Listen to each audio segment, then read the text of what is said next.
Buenas noches con todos. Vamos a dar inicio al tema de hoy, que es el manejo del paciente quirúrgico. Esto incluye todo un estudio profundo del paciente antes de someterlo a una cirugía. El manejo de estos trastornos quirúrgicos requiere no solo de la aplicación de habilidades técnicas y de capacitación aplicadas a problemas propios del diagnóstico y tratamiento de una patología quirúrgica, sino también requiere de un análisis profundo para que no tenga una complicación este paciente o para disminuir algún evento que pueda suceder durante el acto quirúrgico. El cirujano debe ser un médico en el sentido tradicional, un científico capaz, un artista y un guía espiritual con sus pacientes. Así lo manifiestan pues muchos autores, debido a que la diferencia entre la vida y la muerte depende con frecuencia de la firmeza de las decisiones quirúrgicas, y el juicio del cirujano debe corresponder con su valor al actuar y así como con un alto grado de competencia técnica. Hay algunas recomendaciones clave que responden a las características de calidad que según cada establecimiento tiene ya acorde para obtener un resultado final agradable. El grado de recomendación responde al asignado por un grupo siguiendo la metodología establecida en cada establecimiento de salud.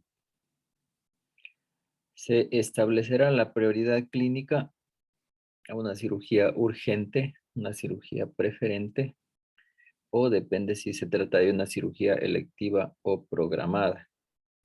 Se realizará la valoración de dificultades técnicas potenciales, como por ejemplo la vía aérea, técnicas locorregionales, colocación y posición quirúrgica, cuantificación del riesgo, en este caso el riesgo ASA.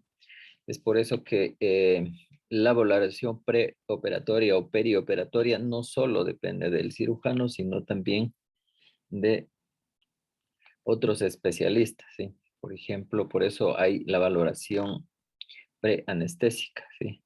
O el chequeo prequirúrgico que realiza, puede ser un internista o un cardiólogo. Se planificará la conciliación medicamentosa de los tratamientos crónicos del paciente con adecuada preparación preoperatoria, con especial atención al manejo de los fármacos que alteran la hemostasia. Por ejemplo, pacientes hipertensos, pacientes con discrasias sanguíneas, hay que tener un énfasis especial, pacientes también con hipotiroidismo o hipertiroidismo deben estar estrictamente controlados para que no suceda un evento eh, durante o posterior a la cirugía, especialmente con los anestésicos, que también es importante esta parte. Y los pacientes con discrasias sanguíneas, ¿no es cierto? Sería la parte de quirúrgica. Se, cum- Se complementará el listado de verificación quirúrgica. No sé si ustedes ya le conocen a la lista de verificación quirúrgica que también llevamos en nuestro hospital. Sí, hay una parte que llena el auxiliar, otra parte llena el cirujano y otra parte es para el anestesiólogo. Se realizará una correcta valoración del riesgo y se aplicarán las recomendaciones establecidas para la adecuada profilaxis perioperatoria en caso de haber riesgo de una enfermedad tromboembólica venosa. Nosotros, más ahora con el auge de la cirugía laparoscópica, hay que poner énfasis en esta parte, ¿sí? Sobre todo pacientes con pañosos, pacientes que están mucho tiempo encamados, pacientes con venas varicosas, con insuficiencia venosa, hay que tener especialmente cuidado con esto. También se deberá aplicar la correcta profilaxis antibiótica perioperatoria recomendada por las guías de antibiótico-terapia de cada institución. Se realizará una adecuada valoración del dolor y se aplicará las pautas recomendadas en cada institución para el control del dolor perioperatorio. Esta parte también es importantísima porque si un paciente no está controlado bien el dolor, pues vamos a tener problemas tanto respiratorios como incluso evacuatorios, ¿sí? Y a veces no pueden realizar la micción solamente por la presencia de dolor. Esto puede suceder pues en especialmente incisiones bajo el ombligo. Se contactará con el paciente en las primeras 24 horas tras el alta hospitalaria para valorar su situación y decidir su seguimiento en domicilio o asistencia al centro de salud. Esto también es muy importante, eh, sobre todo mencionar los signos de alarma en cada paciente y para que puede ser que acuda a la emergencia o a su vez se comunique con el cirujano para cualquier tipo de una posible emergencia. En cuanto a la historia clínica, desde el primer contacto, el cirujano debe ganar confianza del paciente y transmitir la seguridad de que ya la ayuda existe, está disponible y será proporcionada de forma expedita. El cirujano debe mostrar interés por el paciente como una persona que requiere asistencia y que no es tan solo un caso a procesar. Esto no siempre es fácil para el cirujano de realizar y no existen reglas de conducta, excepto la de ser amable y considerado. La mayoría de pacientes necesita confiar y relacionarse con sus médicos, así como responder con gratitud a la persona que muestra simpatía y comprensión por ellos. Por eso es muy importante pues que todo cirujano deberá ser capaz de establecer una relación de confianza desde las primeras palabras de presentación, ¿sí? Hay otros cirujanos que lo consiguen por medio de sus cuidadosos y elegantes modales adquiridos durante la plática en la consulta externa. Lo importante que es, incluso bajo condiciones de urgencia médica, se debe transmitir un mensaje de interés y simpatía por parte del cirujano. Para terminar, vamos a hablar sobre la elaboración, sobre cómo realizar la historia clínica. Eh, Hasta cierto punto, pues el cirujano debe tener como una labor de detective para indagar todos los procesos patológicos anteriores, eh, medicamentos también que esté tomando y los hábitos, alcohol, tabaco, drogas, debido a que es muy importante estos antecedentes para la evolución favorable del paciente.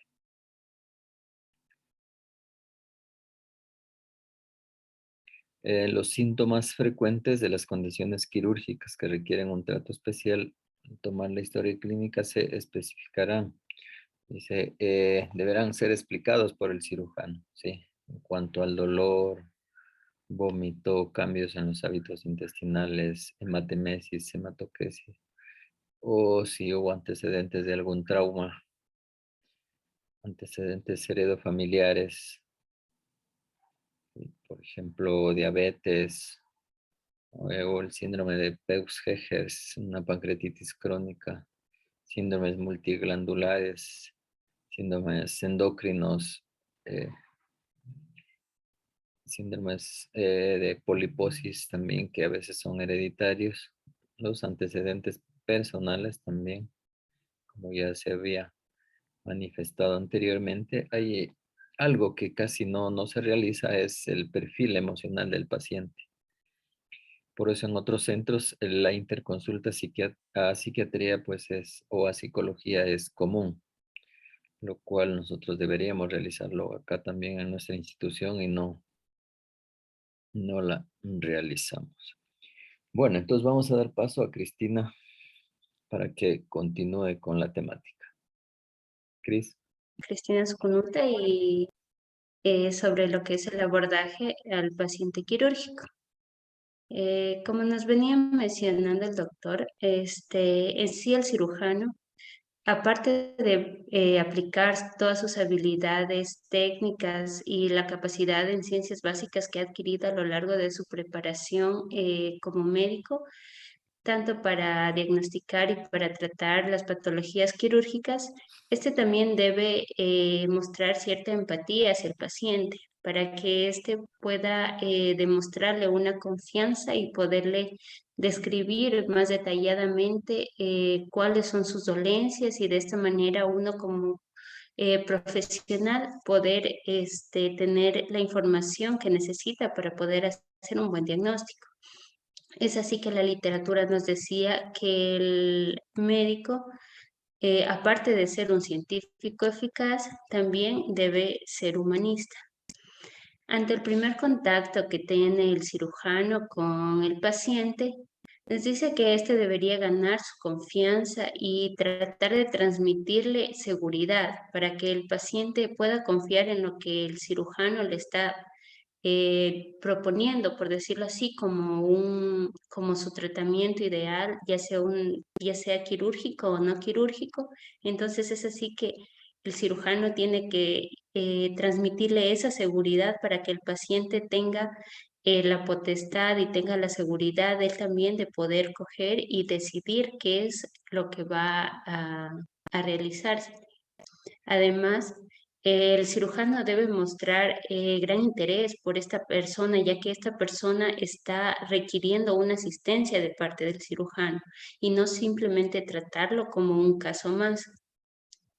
Además de que nos dice que la mayoría de los pacientes va a necesitar confiar y relacionarse con su médico para de esta manera poderle confiar todo lo que son sus dolencias. Ahora, ya teniendo en cuenta en sí a lo que es el paciente, eh, tenemos que tomar en cuenta cada uno de los aspectos que están componiendo a este paciente, teniendo en cuenta desde la edad, ya que muchas veces nos vamos a orientar a ciertas patologías de acuerdo a la edad, ya que muchas veces algunas patologías se van a presentar más frecuentemente, por ejemplo, en niños, más que en ancianos o más que en adultos jóvenes. Entonces, por eso es muy importante tomar en cuenta, empezando desde la edad, por ejemplo, también el sexo, los antecedentes, como vamos a ver más adelante, son muy importantes en este caso, ya que el hecho de saber los antecedentes de un paciente a nosotros nos podrían ya preparar como para nosotros saber si es que va a haber algún tipo de complicación en el futuro, ya sea antes de la cirugía o después de la cirugía que se le va a realizar al paciente. Además de los hábitos, por ejemplo, si es que un paciente consume drogas, muchas veces tenemos que tomar esto en cuenta, ya que el método de anestesia o la cantidad de anestesia va a ser diferente en estos pacientes, así como también tenemos que tomar en cuenta los hábitos alimenticios, si es que estos pacientes beben alcohol o fuman, todo eso va a influenciar tanto en los factores de riesgo que van a tener estos pacientes. Es así que nos decía que se debe realizar una atención integral al paciente, tomando en cuenta cada uno de sus aspectos. Entonces, así como nos decía el doctor, vamos a tener ciertos signos y síntomas que tenemos que tomar muy en cuenta y indagar mucho sobre cada una de sus características para nosotros poder orientar nuestro diagnóstico. Es así que muchas veces ciertas características de cómo se presenta un síntoma es que a nosotros nos van a ir orientando hacia una patología. Entonces, como primer síntoma y como el más importante tenemos el dolor. Es así que nos decía que se debe hacer un análisis bastante cuidadoso a la naturaleza del dolor, ya que esto es muy importante para poder abordar a un paciente. Es así que tenemos que tener en cuenta ciertas características de este, como por ejemplo cómo inició, cómo fue su forma de aparición, si esta fue rápida o fue apareciendo poco a poco, es decir, si fue gradual, cuál fue el carácter de este dolor, ya que como sabemos, por ejemplo, un dolor tipo cólico nos está orientando hacia un órgano hueco Otra cosa también es, por ejemplo, la intensidad del dolor, si es que se lo puede tratar con un medicamento, si es que este responde fácilmente hacia un analgésico. Otra cosa que si este dolor es constante o es intermitente, si es que este dolor se irradia o se desplaza, como por ejemplo en el caso de la apendicitis, que el dolor al principio va a aparecer en un lugar y luego se va a ir desplazando hasta llegar típicamente pues al flanco, perdón, a la fosa ilíaca derecha. Entonces, no en todos los pacientes se presenta, pero sabemos que ese es un cuadro típico de un dolor de una apendicitis. Entonces, como les digo, cada una de las características que va a presentar este dolor lo tenemos que tener en cuenta para nosotros podernos ir orientando hacia un diagnóstico. O también nos decía en el caso de que muchas veces el dolor va a coincidir con el patrón rítmico, por ejemplo, de una obstrucción intestinal. Otro aspecto importante de lo que es el dolor es de la reacción que va a provocar en el paciente. Es decir, que muchas veces, por ejemplo, un niño va a llorar, va a gritar o va a llegar a un punto en el que el paciente tiene que adoptar cierta posición para no tener mucho dolor. Entonces es como que el paciente va a limitar sus movimientos para poder calmar esta dolencia. A ver, un ratito ahí, Cristina. A ver, Ariana. A ver, entonces, un ejemplo de este tipo de dolor que acabo de mencionar su compañera, que dice que es un dolor intenso, que el paciente tiende a estar inmóvil porque si no le duele más, ¿no? Ese es, obviamente, es lo que sucede. Ejemplos, ¿en qué patologías o cuándo el paciente estaría así? Renal o ¿Perdón?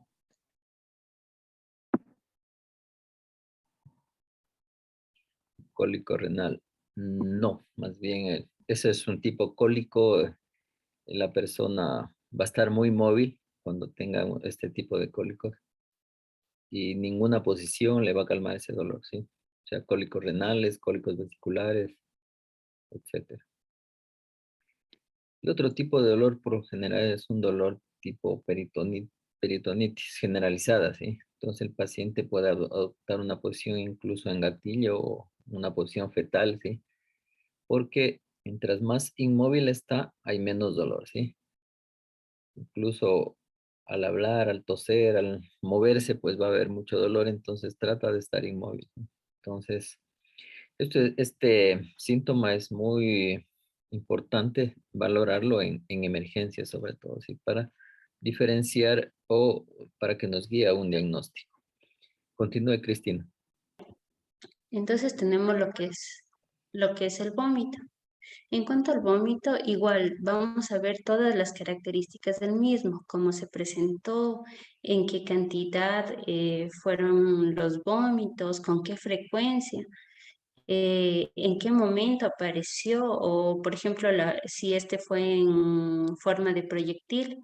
Entonces, eso es bastante importante conocerlo, sobre todo nos decía porque se trata de pérdidas agudas, ya sea por vómito o por diarrea, que incluso nosotros tenemos que ya estar alertas porque estos nos podrían estar causando lo que son alteraciones en los electrolitos. A ver Ya. ahí, Otra, otra pregunta. A ver, José, entonces el vómito en proyectil, ¿de qué patología es característico? encefálico es el más común. Ya, el traumatismo es uno de los más frecuentes, ¿no es cierto? Pero cualquier patología neurológica del sistema nervioso central por lo general puede provocar este síntoma, ¿sí? Eh, en cuanto al vómito, ¿no es cierto? Sí, inicialmente es mucoso, luego es verdoso y luego fecaloide. ¿En qué estaríamos pensando, Henry Reyes? El tufo esofágico puede ser. Yo, Farid Rada, ¿qué dice usted? Se puede deber a Por ejemplo, una fístula gastrocólica, debido a que ya al principio se presenta mucoso, luego fétido y luego ya verdoso. Puede ser una fístula, no. Pero si tiene este patrón, pues tal cual como les mencioné, puede ser una obstrucción, ¿no? Una obstrucción intestinal baja que al principio pues solamente se eliminan los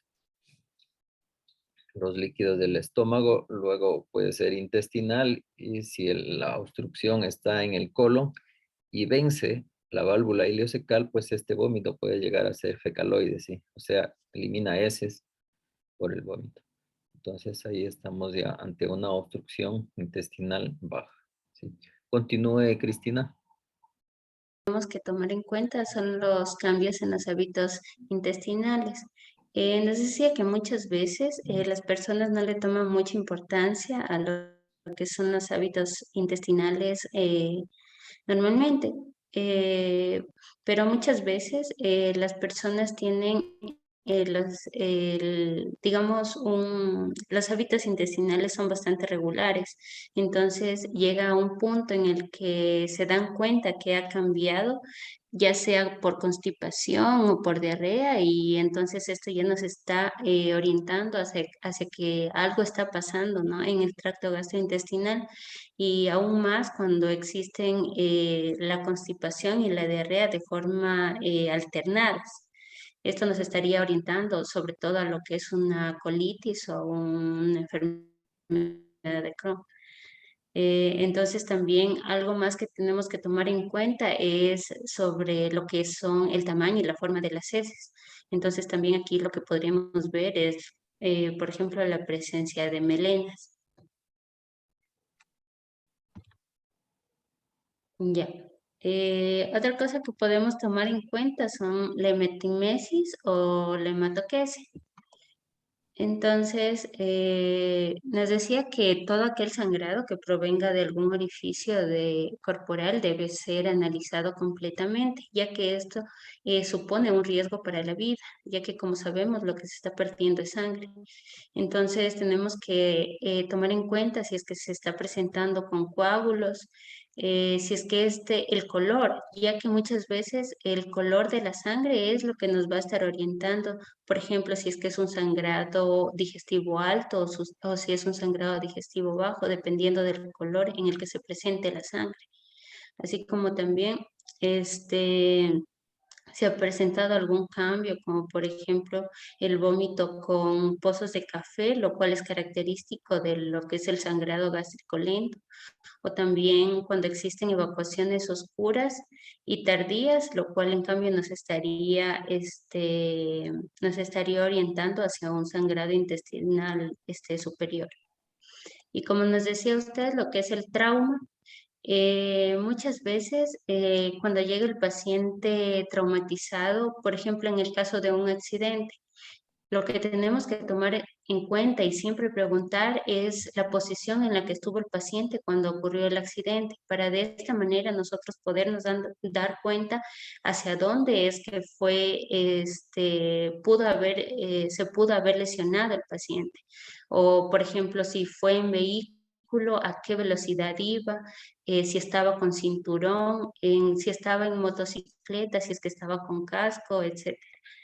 O otra cosa que nos decía que era bastante importante era si es que el paciente perdió la conciencia, es decir, cuando el paciente se presenta con amnesia retrógrada, esto nos haría pensar en lo que es un trauma cráneoencefálico, a diferencia de cuando el paciente se acuerda totalmente de lo que fue el accidente, entonces es como que ya nos podríamos quedar un poco más tranquilos acerca de esto, ¿no? Entonces, siempre que hay una amnesia retrógrada, tenemos que directamente ya sospechar lo que es un trauma craneoencefálico y mandar a realizar una tomografía lo más pronto posible. En el caso, en cambio, de cuando existen lesiones por arma blanca o por arma de fuego, por ejemplo, en el caso de las armas blancas, tenemos que tratar, ¿no? De indagar, aunque muchas veces no se puede, pero en lo posible tratar de saber cuál era la forma, por ejemplo, de una navaja o de un cuchillo, cuál era su forma y cuál era el tamaño para nosotros poder darnos cuenta, por ejemplo, hasta qué profundidad está la herida. En el caso también de de las armas de fuego, por ejemplo, la trayectoria de la bala, la posición en la que se encontraba el paciente en el momento de la lesión, así como también evaluar, por ejemplo, la trayectoria de la bala dentro del cuerpo del paciente, para de esta manera saber qué estructura se encuentra comprometiendo. Otra cosa es, como les decía anteriormente, saber cuáles son las enfermedades preexistentes que tenía el paciente, ya que muchas veces, por ejemplo, en el caso de las convulsiones por epilepsia, el paciente llega con un trauma, digamos, craneoencefálico, pero la causa de este fue que el paciente estuvo con una convulsión epiléptica. Entonces eso tenemos que tomar en cuenta. Si es que, ¿cuál fue la causa de base? Que tal vez esa fue la que me originó el trauma con el que me llega en este momento el paciente. Y cuando todos los datos esenciales ya se hayan reunido, entonces el médico va a poder, únicamente por clínica, muchas veces ya puede descartar muchos diagnósticos y sospechar de otros, para de esta manera llegar a la exploración física y seguir reuniendo información que lo vaya orientando hacia el diagnóstico del paciente. Entonces, para apoyar lo que es la anamnesis, vamos a tener también lo que es la exploración física. Entonces, en la bibliografía nos recomendaba que para poder realizar una exploración física efectiva, muchas veces el médico se debe plantear una secuencia de pasos a seguir en cada uno de los pacientes, para de esta manera tratar de omitir cada uno de estos pasos. Además de que nos decía que mientras el paciente más veces repita o ejerza esta secuencia de forma cotidiana, va a ir ya acostumbrándose a ver lo que es normal. Entonces, ante un cuadro que ya sea normal, va a ser fácilmente identificable.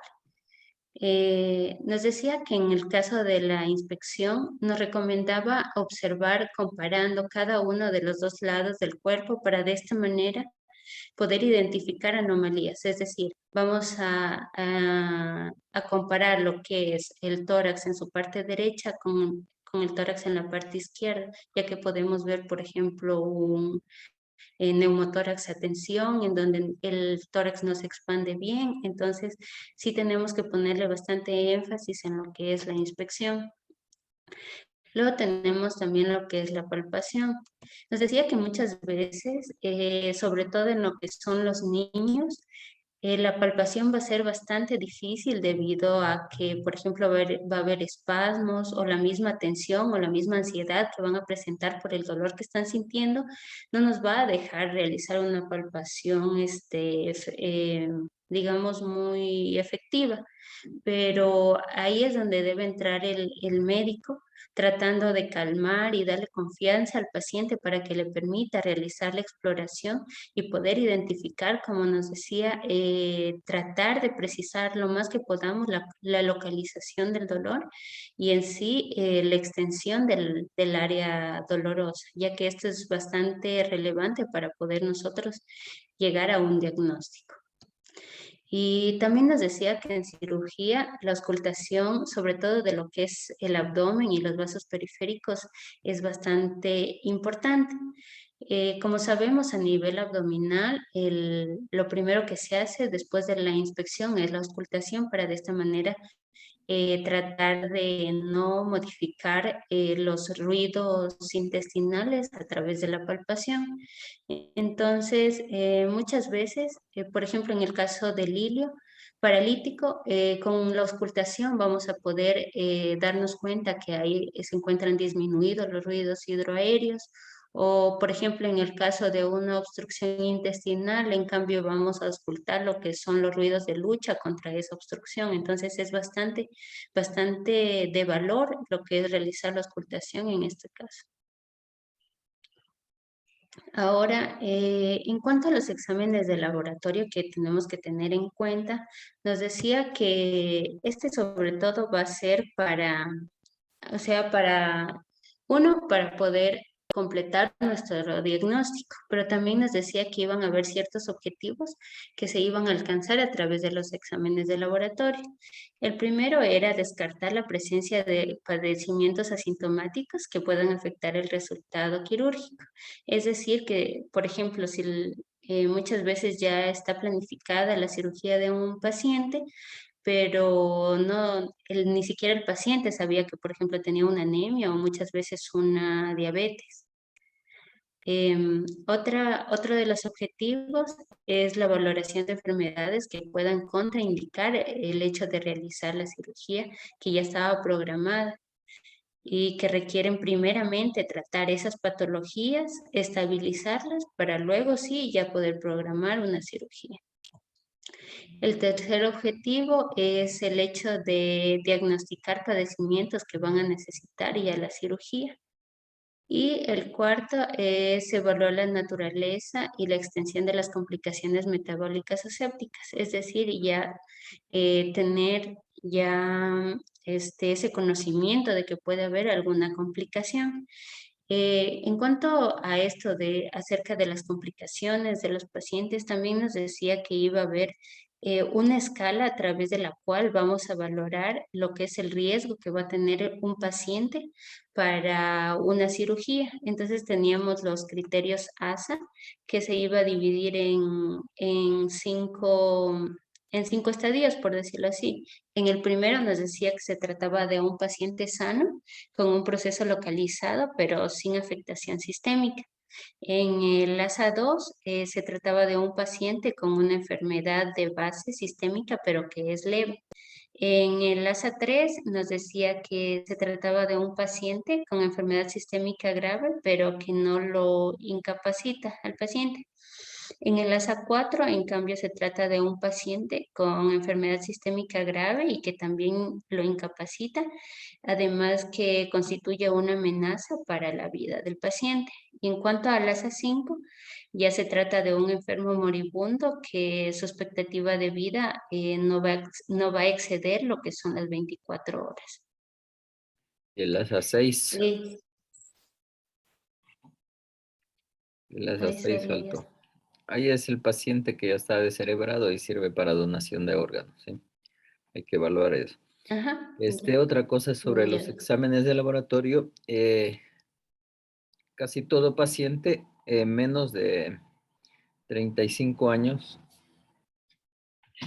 en varones menos de 40 años, mujeres, sí se debería pedir pues una biometría hemática completa, ¿no es cierto? Para ver si hay anemia, no hay anemia, cómo está la fórmula leucocitaria, cómo están las plaquetas. Eso principalmente. Una química básica que iría la glucosa, la urea, la creatinina para ver cómo está la función renal y los tiempos de coagulación, ¿sí?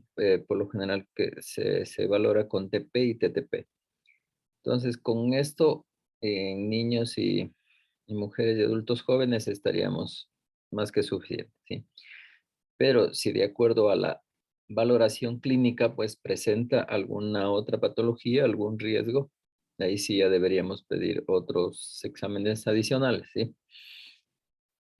En cuanto a los pacientes mayores de 35 a 40 años, se requiere ya de otro tipo de valoración, ¿cierto? Ahí necesitamos un electrocardiograma, una RX estándar de tórax y la valoración preoperatoria por parte del médico internista, ¿sí?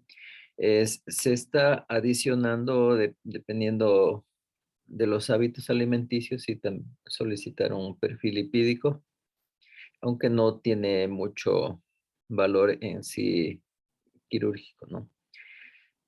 Lo que sí hay que poner énfasis son en lo que manifestamos al principio, ¿sí? Pacientes hipo o hipertiroideos, pacientes con discrasias sanguíneas o con alguna alteración, alguna enfermedad de este tipo,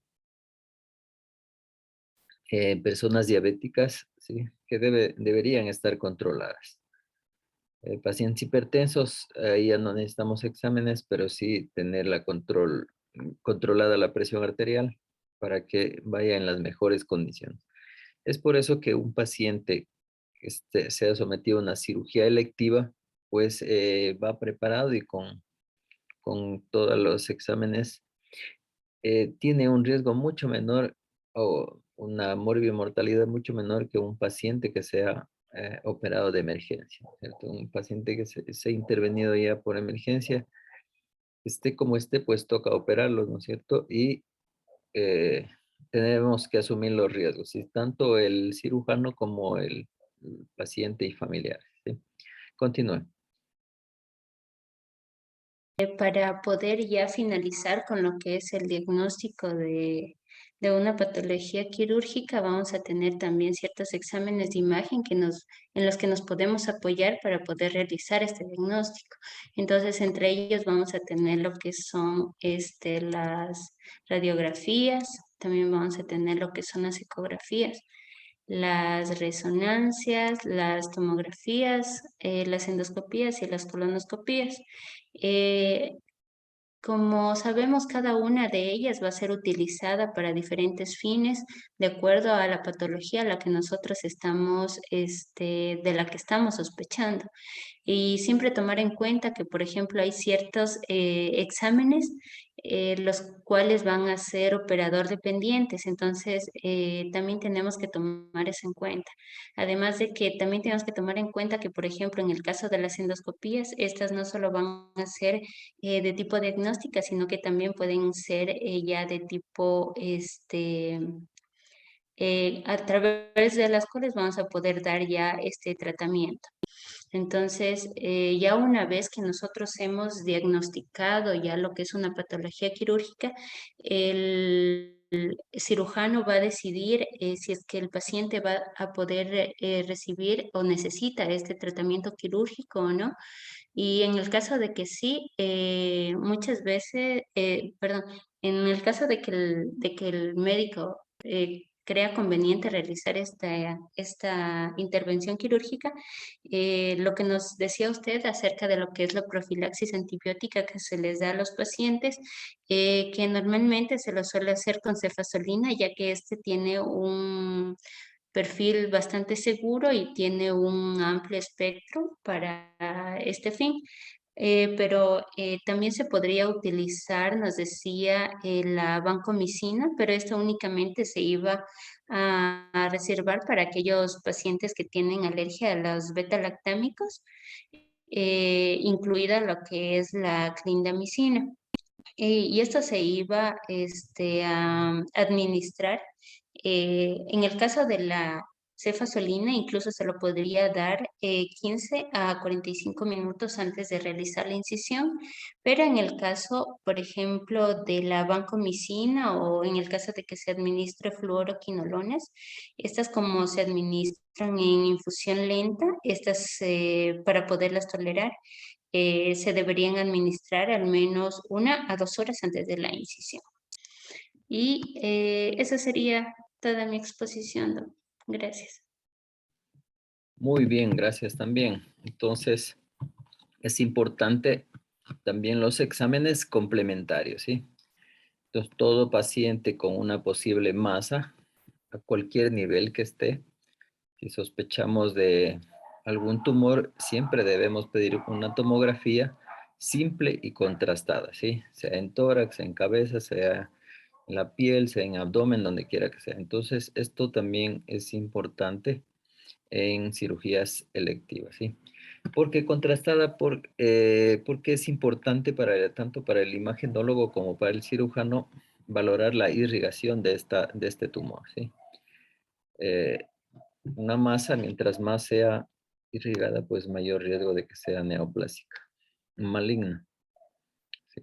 Los marcadores tumorales nos van a ayudar muchas veces para confirmar un diagnóstico, pero no para realizar un diagnóstico precoz ni un diagnóstico precoz, porque por lo general cuando ya están los marcadores tumorales positivos o altos, ya pues el cáncer está establecido en una etapa un poco avanzada, ¿sí? En cuanto a otros exámenes, de acuerdo al dolor y de acuerdo al sitio, pues vamos a solicitar, ¿no?, una ecografía, eh, ¿no es cierto? De acuerdo al sitio, puede ser de abdomen superior, de abdomen inferior, pélvico, de piel, torácico, etcétera. Una radiografía también nos puede ayudar para valorar el patrón intestinal, patrón gaseoso, o para ver alguna calcificación o algún cuerpo extraño en caso que algún paciente haya ingerido accidentalmente. Esto sería lo más importante. Si tienen alguna pregunta.